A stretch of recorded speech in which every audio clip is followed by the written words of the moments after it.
بسم اللہ الرحمن الرحیم۔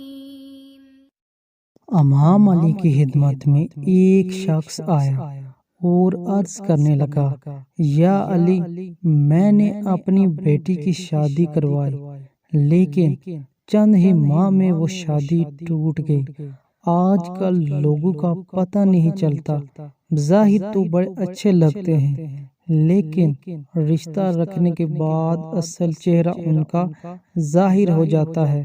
کیا کوئی ایسا عمل نہیں جس سے ہم شادی سے پہلے یہ دیکھ سکیں کہ یہ لڑکی یا لڑکا شادی کے قابل ہے یا نہیں؟ اس پر حضرت علی رضی اللہ عنہ نے فرمایا، اگر تم اپنی بیٹی کے لیے رشتہ دیکھ رہے ہو تو تم لڑکے میں یہ دیکھو جو لوگ اس سے رتبے میں کم ہیں، حیثیت میں کم ہیں، اگر ان کی عزت کرتا، ان کا خیال رکھتا ہے تو سمجھو یہ زندگی میں ایک اچھا شوہر بھی بنے گا اور اپنی بیوی کا خیال بھی رکھے گا۔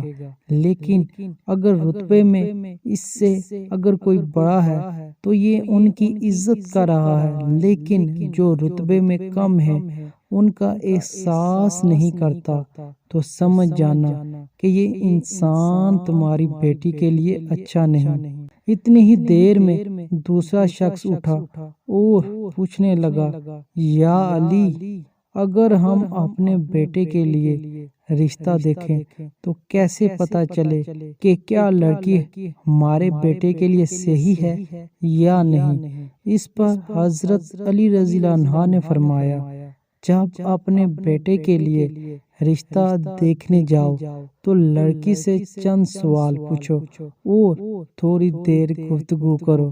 اگر لڑکی صرف اپنی خوبیاں بتاتی رہے اور ہر بات پر اپنی تعریف کرتی ہے تو سمجھ جانا یہ لڑکی خود پسندی کے دلدل میں گرفتار ہے۔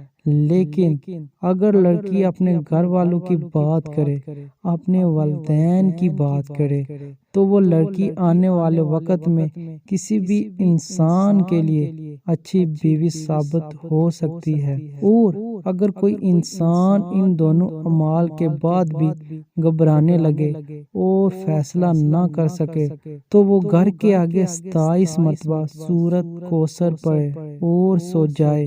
اگر خواب میں خوشحالی یا وہ لڑکا اچھے لباس میں نظر آئے یا وہ لڑکی اپنے لباس میں نظر آئے تو وہ انسان سمجھ جائے یہ رشتہ مبارک ثابت ہوگا۔